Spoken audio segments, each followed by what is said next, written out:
One of my favorite sermons by Dr. Martin Luther King Jr. is one that is not quoted often. We hear I Have a Dream a lot, the one on the mall, and there are others that one could name. But one of my favorite sermons by Dr. King is one preached by young Dr. King even prior to the bus boycott. It's a wonderful recording, and he's 26 years old. The boycott has not happened. He's just a new pastor of Dexter Avenue Baptist Church. And he preaches a sermon entitled Rediscovering Lost Values.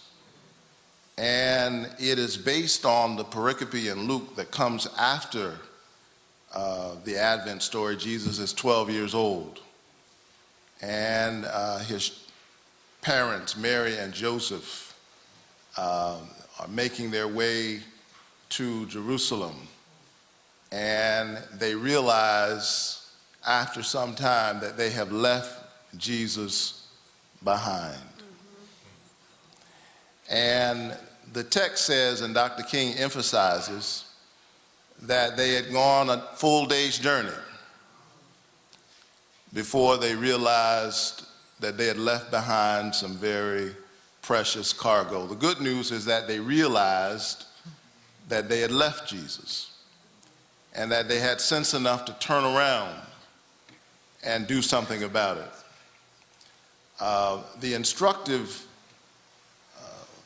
One of the instructive things about the text is that they weren't hostile to Jesus. They just sort of left him behind. They weren't mad at him.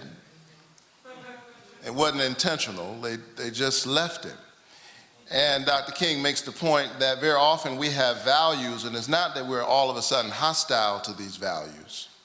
It's much more subtle than that. It's not often that we've rejected necessarily the God of our ancestors. We've just gone after other things, and we've gone a whole day's journey.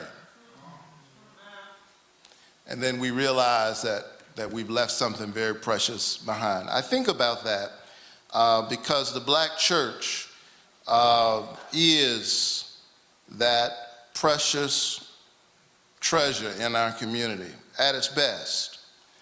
The black church has been the conscience of America. The black church was literally born fighting for freedom.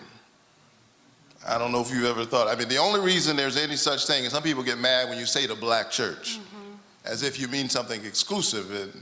It's just a response to the historical reality in America. It is that institution that was literally born fighting for freedom. The only reason there's any such thing as an independent black church movement is because of our struggle to affirm our humanity and our personhood and our connection to other sisters and brothers under God, who is our parent. So when we fail to fight for freedom, if the black church isn't engaged in freedom fighting, if the black church isn't struggling for our children, and if the black church doesn't make that a mark of its identity and mission, then we sell our birthright. We really don't have a right to exist if we're not fighting for freedom.